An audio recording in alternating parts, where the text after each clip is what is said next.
You're allowed to. They gave you permission. Oh, but not speaking. I see. Yeah. Olga. Yeah. Angela. So this time, again, as last time we found out, so if you want to hear Diana, you need to switch to Russian. Yeah, that's okay, yeah. Actually, I have all the questions which Diana kindly sent me. I printed them. So I'm going to go through those questions one by one, actually. So when I finish a question, then Diana can read the next one in Russian.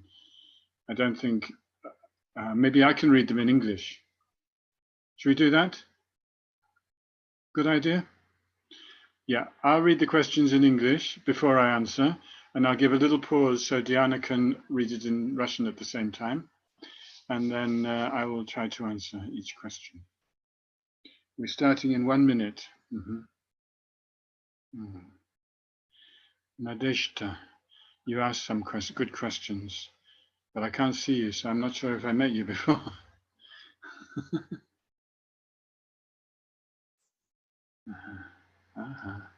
Hi. Диана, почему твоих вопросов нет?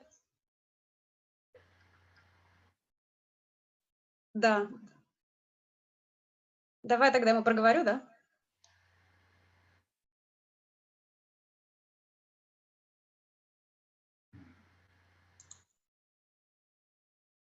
Сейчас, секундочку, чтобы все-таки не упустить их.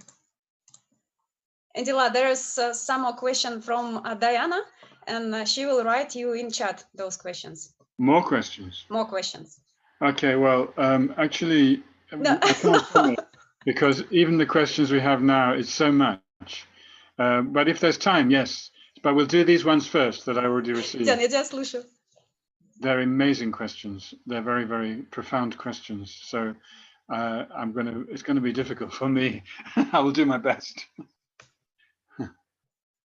Okay, hi Nadeshda. I don't know if we met. Yeah. Anyway, nice to see you. Thank you. Okay. Right. Да, I он, к think сожалению, не it's слышит так. Только в русской линии.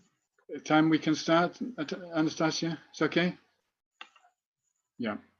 Okay, so we're going to start with the refuge prayer and also the short mandala offering, and then I'll start to go through the questions. Okay. So make a deep refuge in your heart to your Guru, the Buddha, the Dhamma, the Sangha. And make a motivation for this session. Through this session, may my mind improve towards enlightenment, so I may be able to benefit all sentient beings. And when we offer the mandala, feel that your whole world is purified and offered to the Buddha as a pure land, so the Buddha can come and teach. The Buddha in the form of your Guru, your Gurus.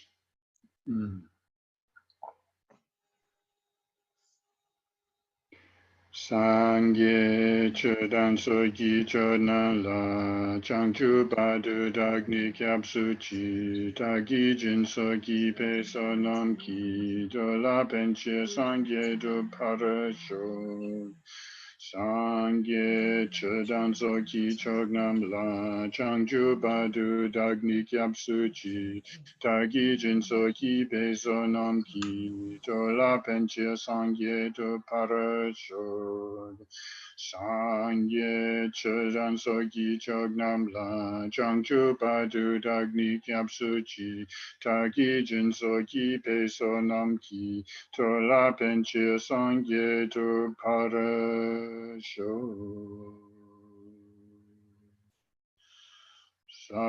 saji peki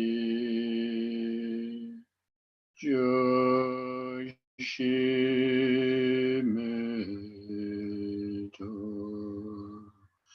Tramrira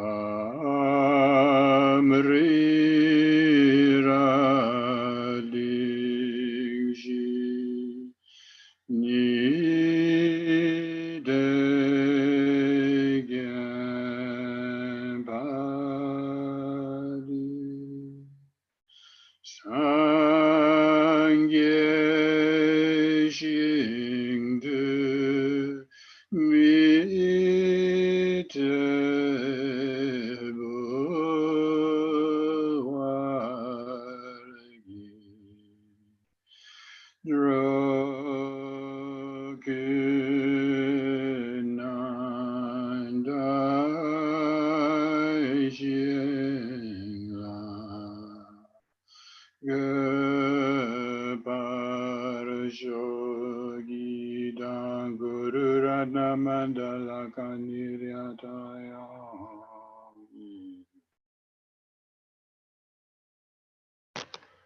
Okay, so first we have 4 questions from Nadeshta.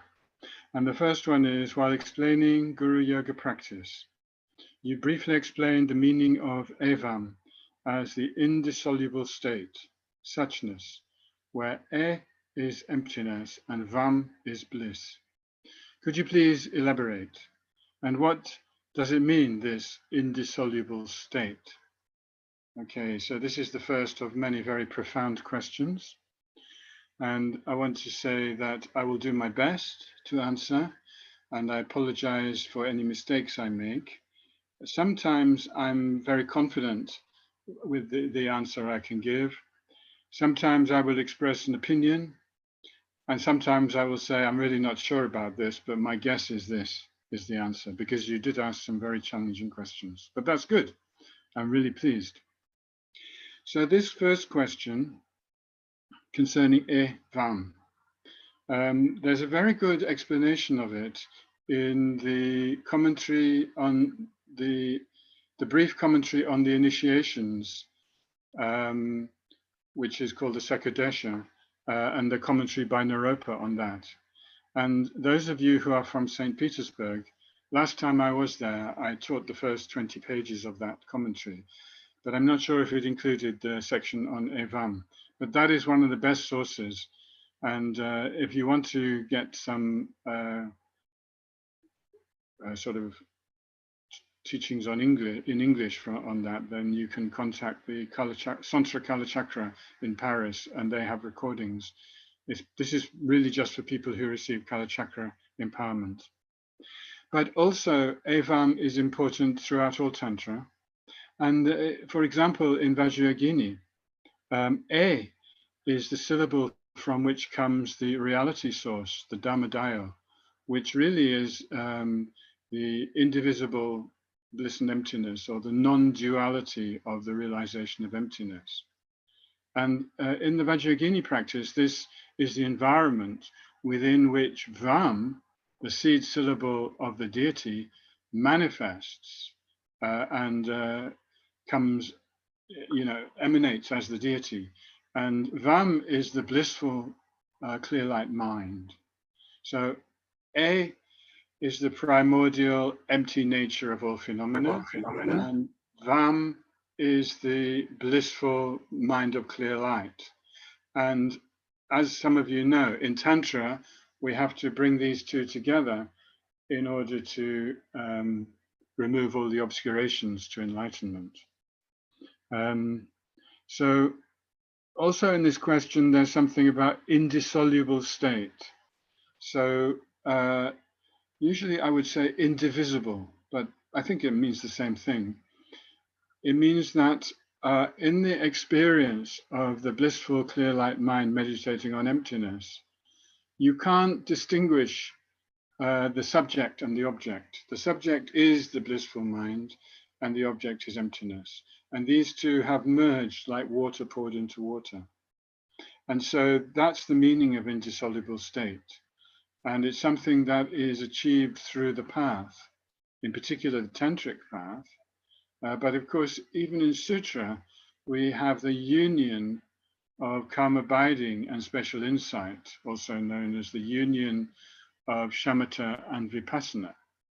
And so at the sutra level, this is the union of the fully concentrated, effortless mind with the knowledge of emptiness.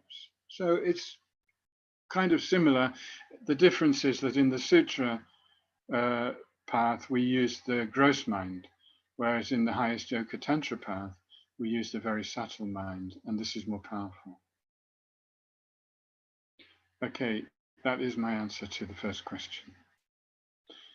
The second question is, I would like to better understand what the Pure Land is. If I understood right, you said it is not a physical state, that it exists on some level of existence in the emptiness. What does it actually mean? How should we understand it?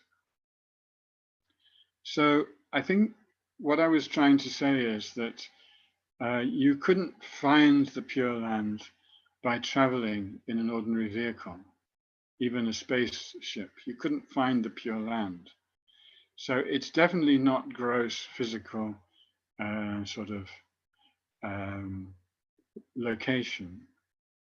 How do you get to the Pure Land?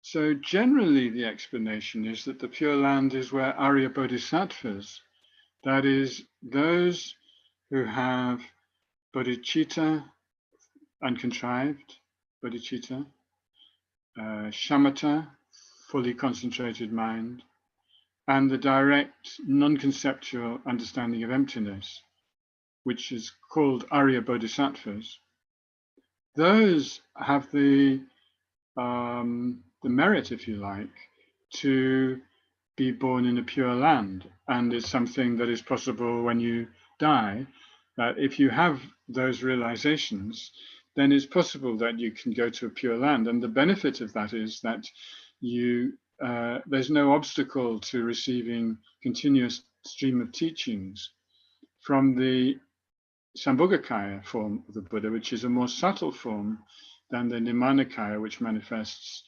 in the, for instance, in the human realm. The Pure Land is not a human realm. It's beyond samsara, completely beyond samsara. So when I say it's not a physical state, yeah, maybe there is some subtle physical nature. I'm not completely sure about that. And it does exist in emptiness, but of course everything exists in emptiness. I mean, this world we're in now exists in emptiness, so that's not special to the Pure Land, but it exists within the realization of emptiness, which is a little bit different, because we are in this gross world of suffering, samsara, because we didn't realize emptiness. So there, sometimes they say that you can go to Amitabha's Pure Land through strong prayers. So there's a Pure Land sect in Japan and I think some other parts of the East where they pray to be reborn in Amitabha's Pure Land.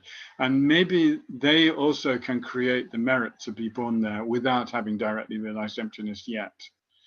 In general, though, we say you need to realize emptiness directly first. Okay. Yeah, so the benefit of the Pure Land is you become enlightened more quickly than you can, say, on this planet.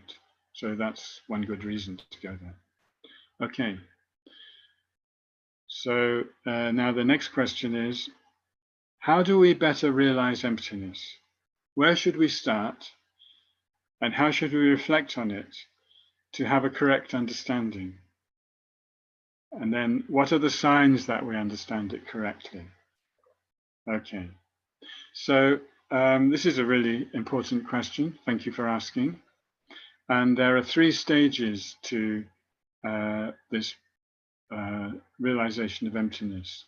The first is called hearing or study. I think I prefer study because that also includes reading. And in this first phase of study, you have to familiarize yourself with many teachings on emptiness from the great masters of Nalanda and also the Buddha, and also from Tibet, such masters as Tsongkhapa, who had a very, very clear, extraordinary understanding of emptiness. There's really nobody to match Tsongkhapa. But also His Holiness, the 14th Dalai Lama. This Dalai Lama is very, very clear teachings on emptiness. So the first stage, you need to study it. There's no shortcut to studying it. You can't just jump into realization. Sorry. There's no pill you can take. You just must study, and you have to use your reasoning, because emptiness is the truth of how things are. And if something's the truth, then it's logical. It must be logical if it's true. And so the first thing is to become absolutely certain of the correct view of emptiness. This is not a quick study. This takes many years, many books to read, many teachings to listen to, and so forth. Okay. Now, the second phase is reflection. And you start doing reflection while you're studying also. Reflection is where you test the teachings against everything else you know in your daily life, everything you learned before. You can test it against science. You can test it against any study, actually. You can test it against anything. And you really check, is this true or not? Are things empty of inherent existence or not? And you start to ask yourself that question in the ordinary situations of the day, like walking down the street or something, you know, doing some housework. You can discuss emptiness within your mind anytime. And this is the stage of reflection. So there's the teaching and the study, and then there's the reflection. Now, through the reflection, you come to your own inner conclusion about the way things are. That conclusion is something that is reached through your own reasoning. Do not just believe what the Buddha taught without checking, without reasoning, without analyzing, without investigating. The Buddha himself said that, and all the masters say that. And the reason is because you have to come to the understanding of truth within your own mind.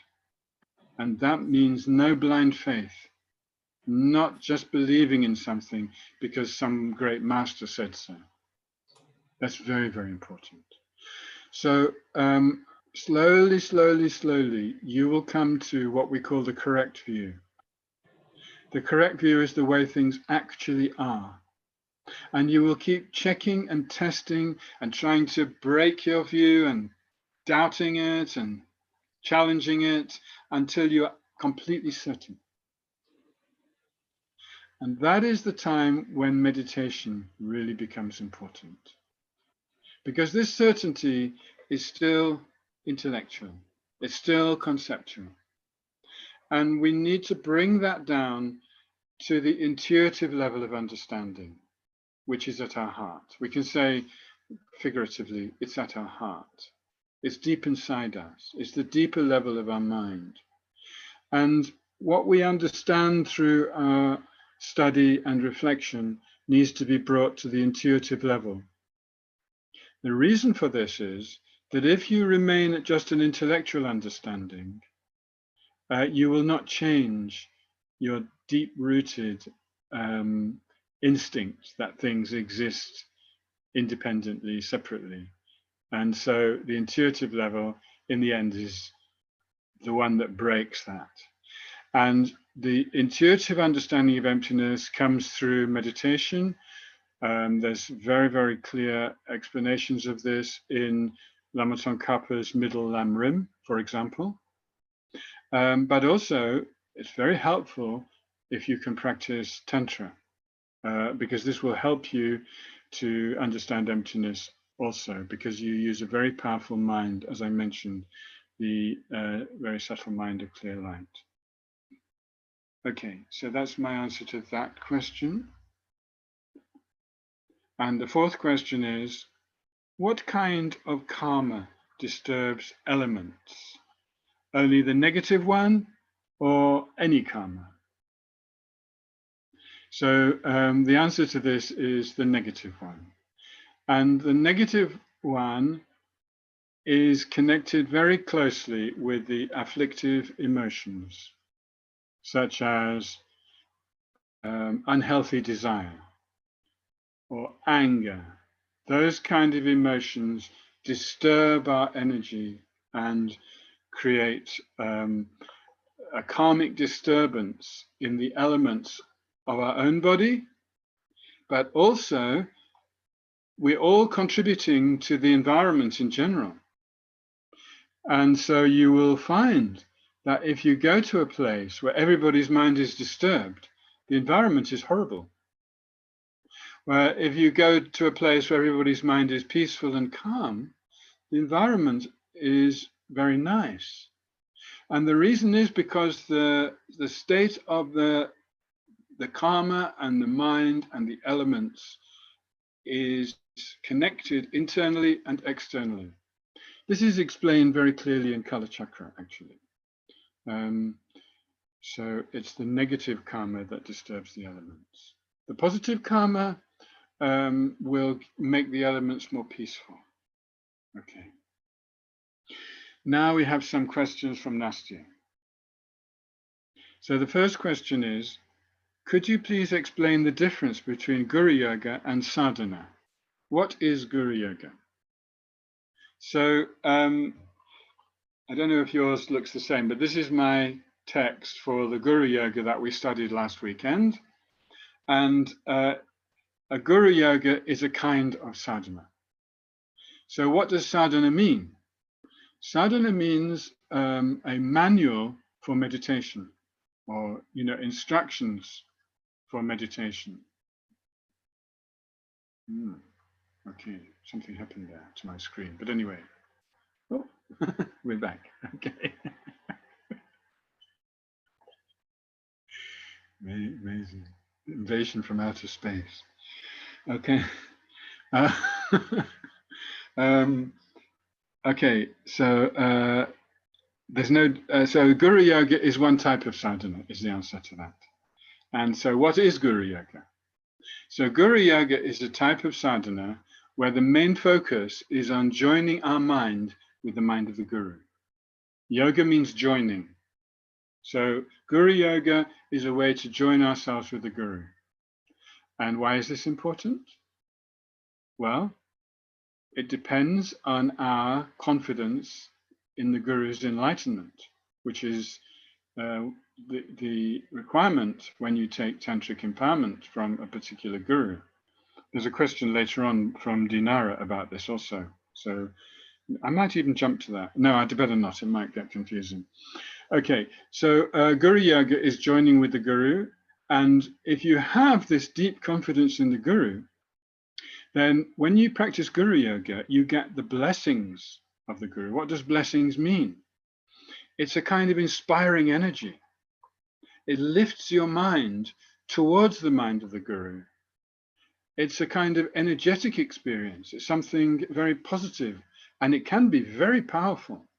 The stronger your faith in the Guru, the more powerful your experience of Guru Yoga. And of course, practicing Guru Yoga every day, which is highly recommended, will also strengthen your faith in the Guru. And so we don't need to think that the Guru is some absolute, on a cloud, and I'm just some useless little kind of human being. Don't get too much like that. Just think of the Guru as the Dhammakaya, the fully purified mind, and think of your own mind as not yet fully purified. And so when your mind and the fully purified Dhammakaya sort of come together in Guru Yoga, your mind improves. It's like when you put something pure in with something impure, then the impure one gets a little bit less potent. It gets more diluted. So this is a very powerful way to benefit your mind. And that's what Guru Yoga is for. The next question, purification. May the ground be pure. What is the meaning of these verses? So I'm going to go to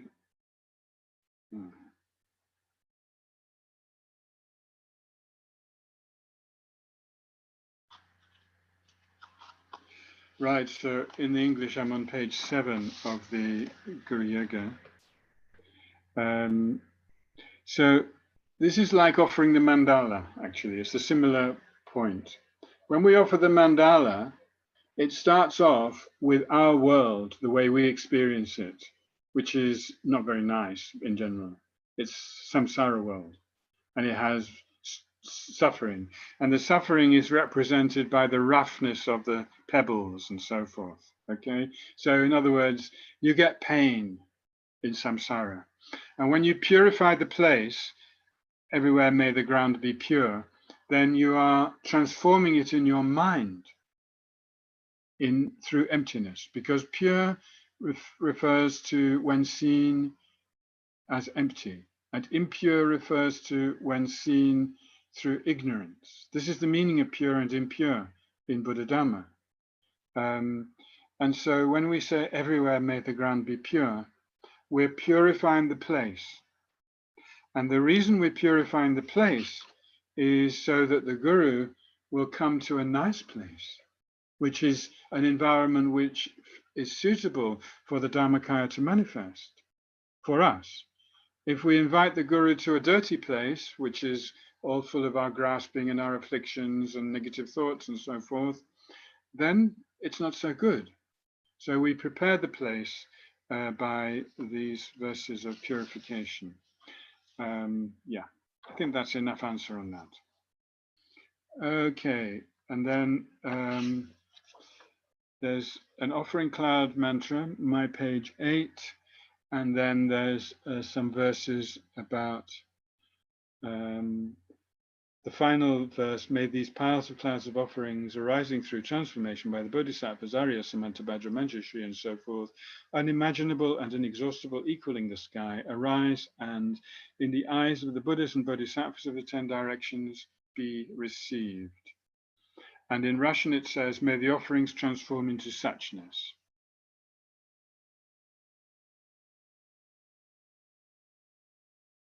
What should we imagine here is the question.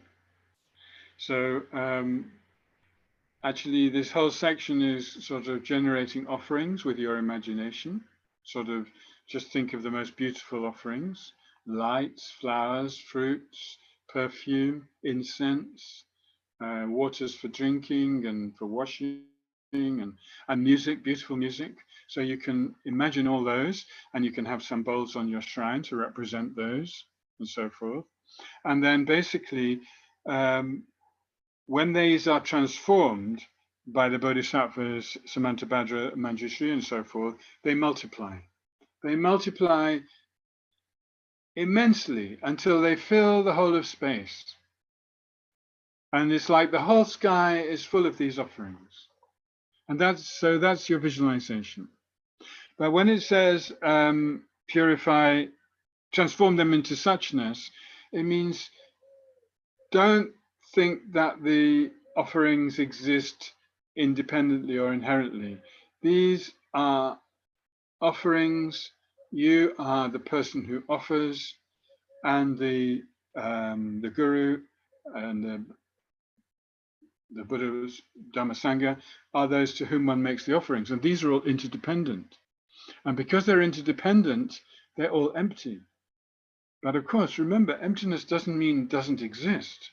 Emptiness simply means merely imputed by mind. So this is everything we do in any practice should be done with an understanding of emptiness as far as possible. So where it says, may the offerings transform into suchness, it's just reminding us not to grasp at them as truly existing. Okay. Right, now then the next question. I have an impression that the blessing of the Guru, where we recite the name mantra of His Holiness Dalai Lama, is the key part of the Guru Yoga practice. Am I correct? So this is, I think this is probably a personal matter, because I haven't heard any teachings which is to say that this or that is the key part of the practice. So if for you, the mantra of the Dalai Lama is the key part of the practice, maybe that's okay, you know. In my case, the key part of the practice is merging with the spiritual master, which comes later. So for me, everything up till then is preparing me to merge with the spiritual master, which is the meaning of Guru Yoga. So for me personally, that's the key. But I can't tell you definitively that is the key part of the practice. I think, you know, this will perhaps change as you go through, you know, different phases in your spiritual journey.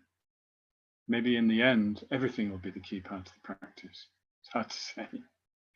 Okay. The next question. Blessing by the Master. Oh yeah. Here you said that if someone has the highest Yoga Tantra initiation, they can generate themselves as the deity, right? Does it mean that even without this practice initiation, I'm still enabled to do so? So for this, to answer this question, I'm quoting from the teachings that I received from Kadrala, which I trust. And she said that if you have any highest Yoga Tantra initiation, then at this stage you can generate yourself as the deity. So then the question is, which deity? Actually, that question comes a little bit later, but I'll answer it now.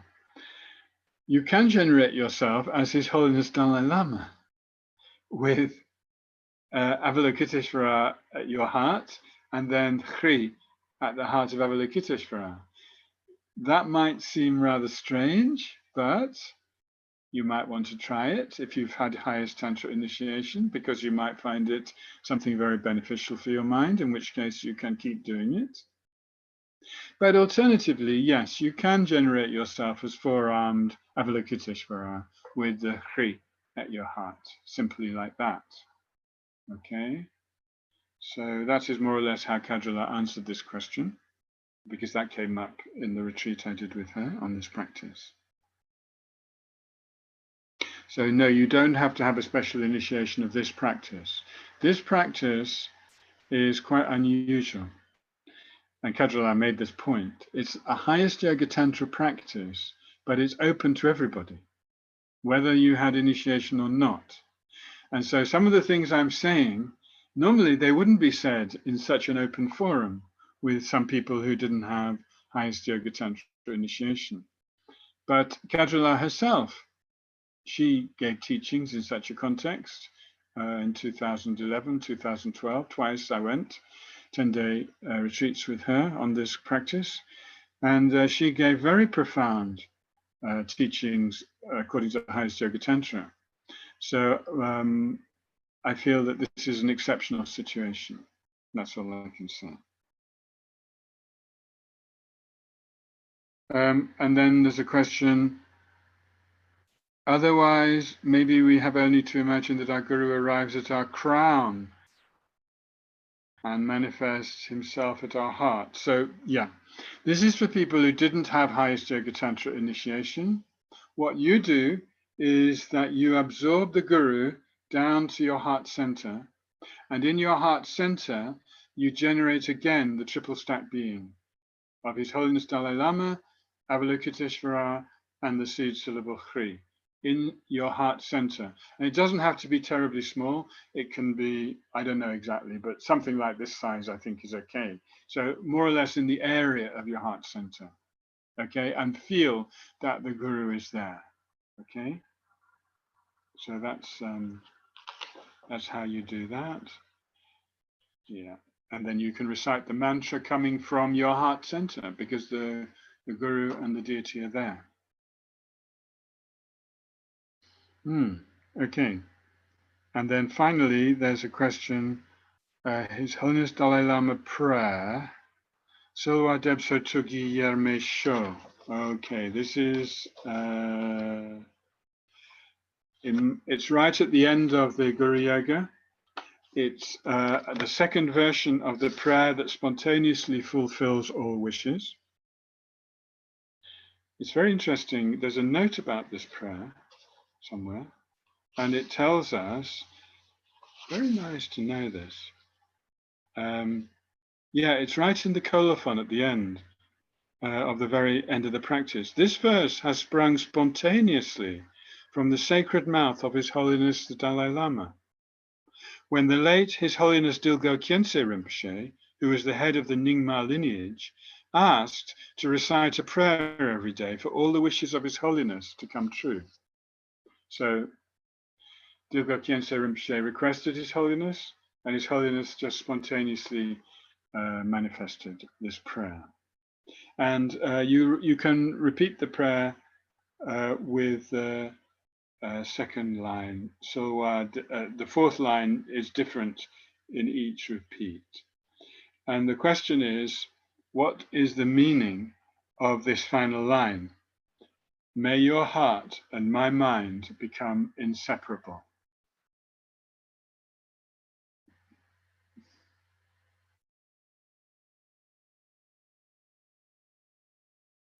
Which actually is good preparation for the next question about how can we develop seeing our Guru indivisible with the Buddha. So especially when you practice Tantra, your deity, the Guru, the Buddha, and yourself are seen as indivisible. You might think, oh, that's a bit arrogant for me to see myself as the Buddha, the deity. But you have to. You have to. That's the practice of Tantra. It's to practice as if you're already enlightened before you are, in order to bring it more quickly. So, when you are fully enlightened, your mind becomes part of the ocean of the Dharmakaya, in which each drop of that ocean is from a different being who became fully enlightened. And those drops can't be separated. And yet each drop has its own history, going back to the samsaric experience of different individuals. But there's an experience of complete inseparability between all the beings who have achieved the Dharmakaya. They no longer act from ego in the normal sense.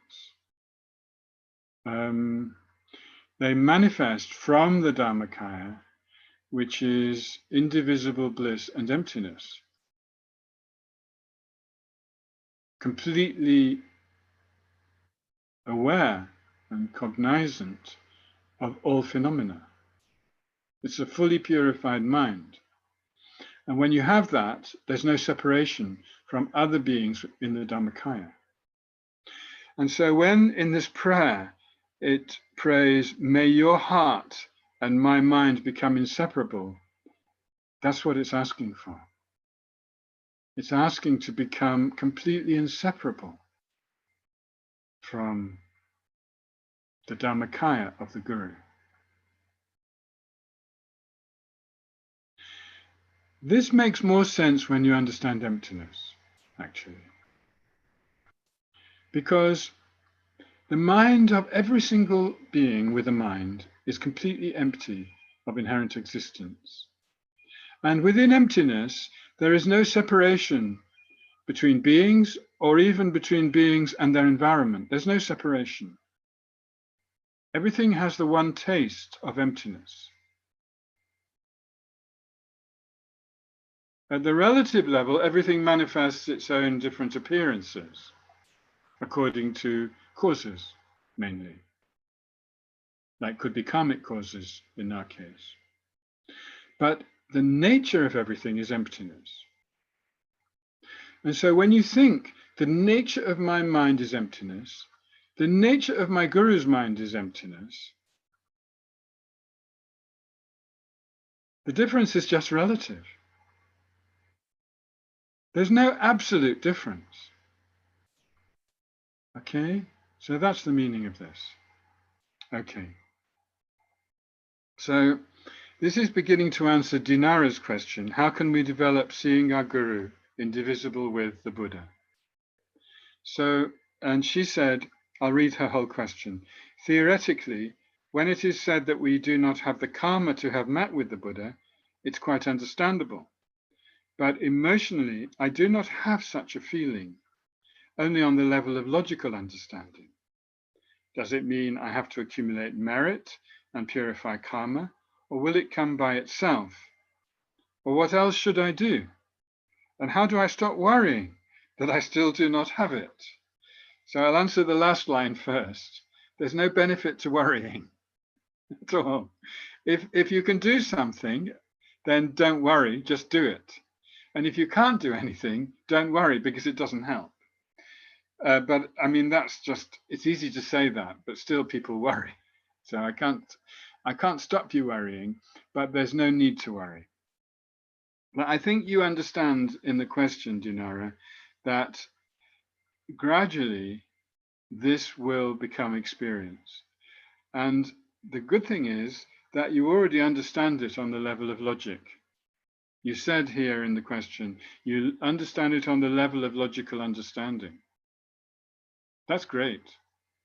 If you understand it logically, then you know it's true. You already know that it's correct, it's true. So you've already reached not only the study phase, but probably the end of the reflection phase on this particular point. And now you have the task to bring it down to the intuitive level. And really the best way to do that is through Guru Yoga, actually. If you can think of your Guru as inseparable from Avalokiteshvara, as it says in this practice, if you like this practice, but there are other Guru Yoga practices, maybe there's another one you prefer. It doesn't matter which one you use. The main point is to every day do, I mean, personally, I do several Guru Yogas every day. I don't know how many, but quite a lot, because I find this is so beneficial to the mind to keep bringing the Guru to dissolve with your own mind. And slowly, slowly, you will get some experience. You will start to feel it. Beyond not just logic, you will actually start to experience it. And then you will have the experience that even when you see a photo of your Guru, you will feel great connection, great sort of feeling of almost like looking in a mirror. You know, that's really that the Guru and you are just like relative to each other. And the Guru is slowly bringing you out of samsara, out of duality to enlightenment through this heart-to-heart connection, which you develop through Guru Yoga. Okay, that's probably my best answer to that question. Okay, so now we have some questions from Diana. Avalokiteshvara, how do we visualize the white Hri and at the same time the blue Hung in His Holiness's heart? Which light is brighter? So what I would say is there are two possibilities here. One is that you don't have to visualize them both at the same time. So when in the practice it mentions the Om Ah Hung, then of course at that point you should visualize the Hung. But in another part of the practice, the emphasis is on the Hri, and if you wish, you can forget the Hung. It's still there, but you're just not seeing it, and just experience the Hri. So that's one possibility. Another possibility is to have the two letters back to back. In which case I would say that when you are practicing with the triple stack being, the Hri is the most important, but the Hung is there in the background. So in answer to your question, which light is brighter, I would say the Hri, the white Hri is brighter. Okay, the next question. Reflect without obstruction in the clear mirror of the immutable meditation. I'm not sure where that's a quotation from, but anyway, not to worry. Do we have to think here about mirror-like wisdom, the one of Amoghasiddhi? Actually, the mirror-like wisdom is the one of Vairocana, not Amoghasiddhi. Amoghasiddhi is connected with the all-accomplishing wisdom. But I would say the answer to this is no. When it says the clear mirror of the immutable meditation. It's referring to the clear mirror of your pure mind at your heart center. And I'd like to quote a line from Naropa here, which I like very much. He said, "Look into the mirror of your mind, the Dakini's hidden home." I'll say it again. Look into the mirror of your mind, the Dakini's hidden home. So the Dakini, as I mentioned last week, is the messenger of the Buddha. So through the Dakini, we ourselves can connect with the Buddha. So Naropa is saying that the Dakini inhabits or dwells within the mirror of our mind. And what is the mirror of our mind? It's simply the mind's clarity. The mind's clarity and radiance, what we call the clear light. That is the mirror of our mind. And everything that we experience, whether it's gross things or subtle things in meditation, like the deity and so forth, all of these are like reflections in the mirror of your mind. And immutable meditation is meditation where you don't lose the indivisible bliss and emptiness. So it's actually quite advanced. And when something reflects without obstruction in the clear mirror of the immutable meditation, then usually we say that the deity is reflecting, or the letters like Hri or Bam or whatever, those letters are like reflections in the clear mirror of the immutable meditation. And maybe, the mirror-like wisdom is relevant, but don't think about it at this point. It's not really necessary. Okay, now number 3 of Diana's questions is the never vanishing great jeweled banner of religious and secular rule. And this is a prayer at the end, towards the end. Anyway, I can't quite find it. It doesn't matter. I know about this. Oh yes, it's the second verse of dedication. In the English, it's on page 23.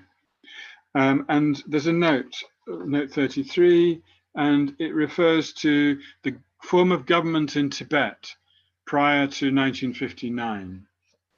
And so, the question is, can we think here about Shambhala? Well, you can think about Shambhala, yes. And if you like, you can think about His Holiness coming out of Tibet as bringing Shambhala to the world. I mean, you can think about these things if it helps your mind. It sometimes helps me to think like that the invasion by the Chinese was the invasion of the barbarians to the land of Shambhala, which was Tibet, and now His Holiness came out to bring Shambhala to the whole world. But the jeweled banner of religious and secular rule is an unusual form of government which they had in Tibet in the past, but His Holiness now renounced it. So I don't know how you'd feel about this line now, because he gave the political authority to the Tibetan government in exile. But in the past, His Holiness was both the ruler of Tibet and also, one of the supreme lamas of Tibet. Okay. Now we're going to a question from Kajala's prayer, or several questions, and some of these questions are quite difficult for me, but I'll do my best. So we're in the English, we're on page 3 of the coronavirus prayer, where it says, not understanding how appearances arise from the base, I regard Dharmakaya and Nimanakaya as newly produced. That I openly reveal. And the fact that we openly reveal it shows that this is a mistaken view. It's a mistaken view, and it's an obstacle to enlightenment, but also it could even be an obstacle to our relationship with the Buddha, Dharma, Sangha, and our Guru. So how do appearances arise from the base? What is the base? So I've already mentioned in this session, there are two aspects to the base in highest yoga tantra, well, in general, actually. One is the clear nature of the mind, and the other is the emptiness of the mind. These are the relative and ultimate truth of the base. We can also talk about, that is sometimes called the primordial mind. In highest yoga tantra, it's sometimes called primordial mind, or even primordial wisdom, because the wisdom understanding the primordial is simply the wisdom becoming conscious of the nature of this base.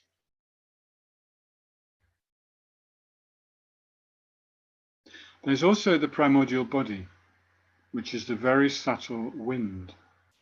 The very subtle wind is like the horse, and the very subtle mind is like the rider of the horse, and these go together. The mind cannot travel without the wind, and without the mind, the wind cannot see where to go. So they are sort of interdependent. It's sometimes called the wind horse. And so there's a primordial body, which is the very subtle wind or energy, which is indivisible with the very subtle mind. And it always has been, and it always will be. And it abides presently at our heart chakra, in the undissipating drop at our heart chakra. And it goes from life to life. And it's kind of the base of all experience, whether in samsara or nirvana. All of it arises from this base. So if you understand that appearances arise from the base, what are appearances? They're like reflections in the clarity of the mind. Even the gross mind, when we see the things around us in our room, these are aspects or images of our mind. But at the level of the very subtle mind of clear light, the aspects or images of that mind are often pure forms, such as the deity or the mandala.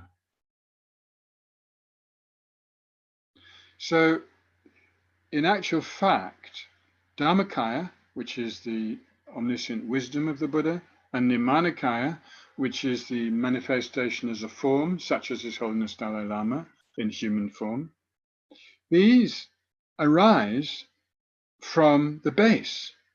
They are based on the base. They are aspects or emanations of the base. If you think they're newly produced, then it means that they would come from somewhere else without this base as the sort of ground from which they emerge. And then you would get confused. And you would also think that you couldn't possibly achieve that because although you have the base, you didn't have the means. So that is something that is a mistake. I hope that's clear. I'm sorry I couldn't do better. Now then, the fifth question from Diana, or the next, this refers, I think, to, the next verse. All appearances of samsaric beings are devoid of true existence, always free, self-liberated, directly free. And Diana is asking me to elaborate on this, in other words, to clarify the meaning. Are there different categories of beings, or does it describe all of them from different points of view? So here I'm going to be honest that these are not terms which I have received teachings on.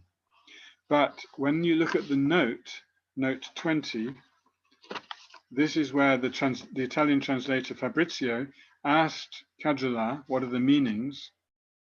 And she answered, these are terms of the great perfection, Dzogchen. So that explains to me why I'm not familiar with them, because I haven't studied Dzogchen. It's not a practice that I personally studied, although I have respect for it, it's not part of my practice.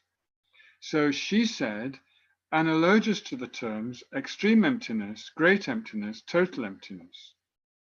Now, we do have these terms in the Gelug tradition, which is what I've been following since I've been practicing Dharma. And these correspond to the subtle conceptual minds prior to the clear light, like the white appearance, the red increase, and the black near attainment. So as it says in the note, these refer to experiences just before the clear primordial light. Okay, and this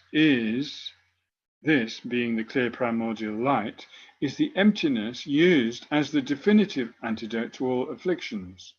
So this isn't just emptiness of gross and subtle concepts. This is also the emptiness of inherent existence. So we have to be quite clear. And sometimes when you get these kind of teachings, they're not very clear about this. This is why Tsongkhapa is so great, because he really clarifies these kind of points. So the emptiness, which is the definitive antidote to all afflictions, is the emptiness of inherent existence. And with the realization of the emptiness of subject and object, which means that we realize that the mind, the subtle mind of clear light, and its own emptiness, its ultimate nature, are not dual. They are the same nature. They're indivisible. This becomes the antidote to all afflictions. So this completely removes us from samsara. This wisdom, free from elaboration. Elaboration is where our mind makes something more than what is there. I explained last week, this is namtog in Tibetan, which is elaborations, where we elaborate things. It's this wisdom, free from elaboration, is the antidote to all afflictions. This is the meaning of self-liberated and directly free. So self-liberated and directly free are the second and third of these three terms. So there's 4 stages: devoid of true existence, always free, self-liberated, and directly free. And I've done my best to explain the note at the end on this. I can't do better than that, I'm afraid, because it's not something where I've been taught the meaning of these terms.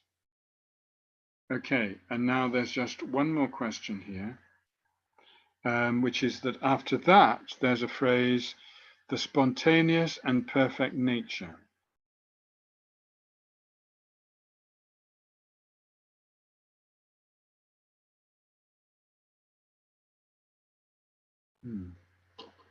What does it mean? Same question as above. Okay. Well, when the mind is fully purified of all obscurations, there's no more concepts. So we don't think about what we're going to do, we just do it. And everything we do is pure. So nothing we do has any fault. And so this is the meaning of spontaneous. And perfect nature means that we've fully perfected everything there is to perfect. We've fully perfected all the 6 perfections and so forth.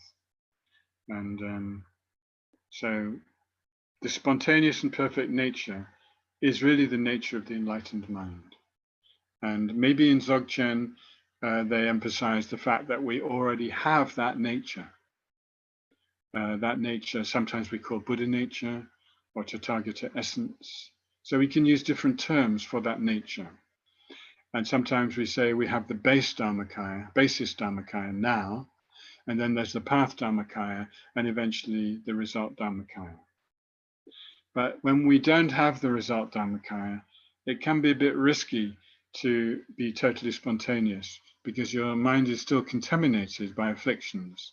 And if you act spontaneously with contamination, you will do a lot of harm. So at our stage, it's better to think a little bit before we do anything. Be a little bit careful. But later, our mind will be fully purified and there'll be no problem. Okay. So that's the end of the questions that I've been given originally. And it seems Diana has some more questions. I mean, we'd have to go on beyond 12. How many more questions do you have, Diana? I'm going into the Russian so I can hear you speak. How many?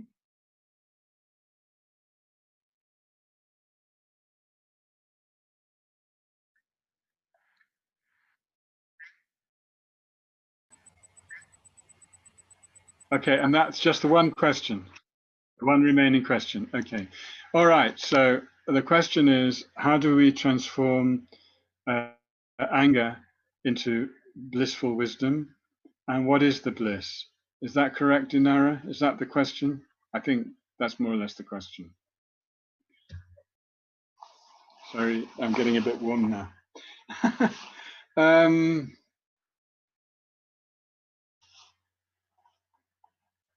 So the energy of anger is not a problem. The energy of anger is simply a powerful energy that exists and is generated in our mind. The problem is when we want to harm another.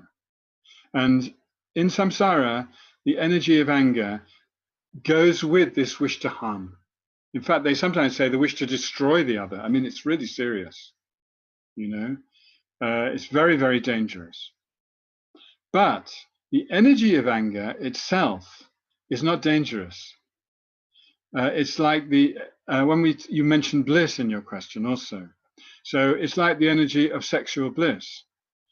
Although the energy of sexual bliss in samsara leads us to more and more grasping and leads to many troubles because we do things that we later regret and so forth, actually the energy itself is not negative.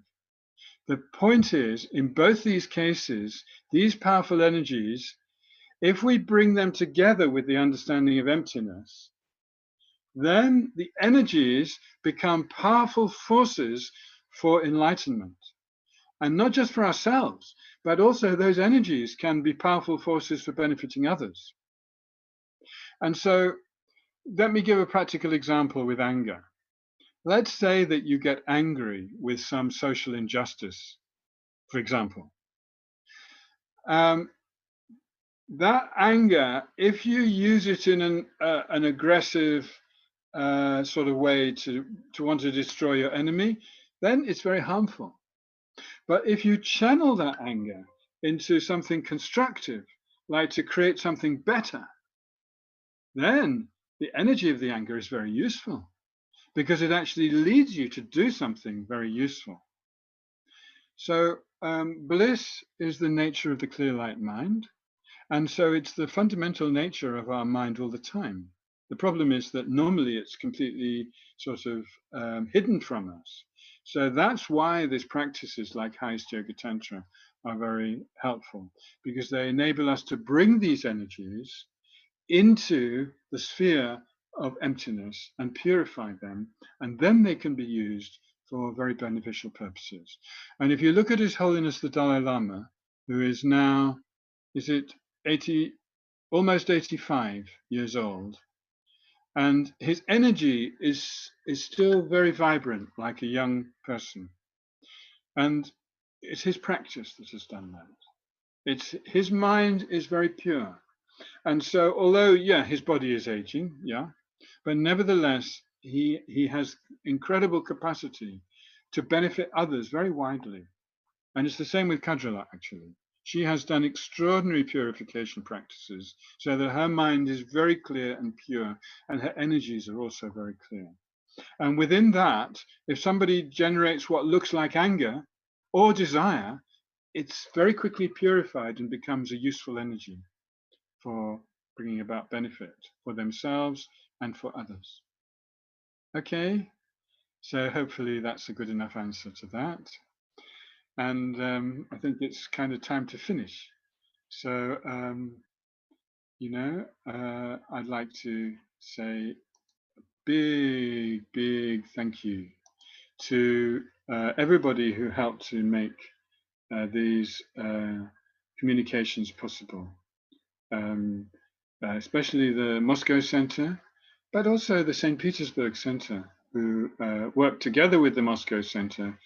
In particular, Diana is a translator from St. Petersburg. And, now that the two centers work together, much better and very beneficial for your country, Russia. So I rejoice very much at this collaboration. This is very, very important to collaborate and bring about, you know, access to the Dharma for more and more people. Because as we know, the Dharma is the real medicine for ourselves and also for the world. We know that. We can see that just from our own little experience, that the Dharma is so powerful and positive. So our job when we make these centers and do these Zoom things and all this kind of thing is to make the Dharma more accessible. And you've got people from other countries, such as the US and Latvia and so forth, in this Zoom meeting. So I rejoice in the internet also. I think the internet has got a lot of potential if we use it for good, which you have been doing. So congratulations to everybody who made this possible. You worked very hard to on the technology and so forth. And I personally enjoyed it very much. And final thing is the practice. You know, when you receive teachings on a practice, you have to do the practice.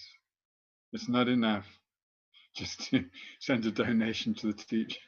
I don't accept money donations, but if you want to do the practice, that makes me very happy.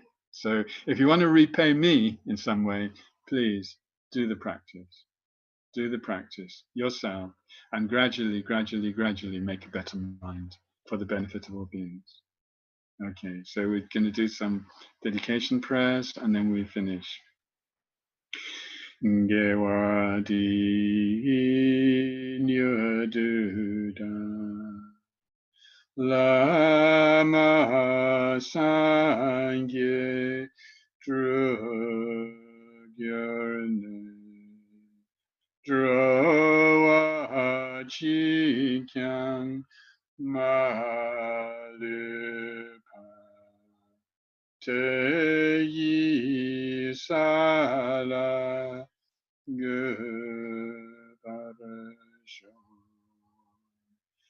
Jan Chub Sem Chogrin Poshe Ma Kye Panang Ke Gyuraji Kye Wanyamba Me Bayam Gone Gondu Pawarasho Gangri Rave Korwe Shinkamde Pandan Dewa Malu Juwene Chenre Ziwan Tenzin Gyatsoyi Shape Site Badu Tengyuraji Tutsul Jan Xing Jangan Yawe Tenzin Yang Belwe Kanza Dapurze Chazun Korwe Legmenduta Padasa Duje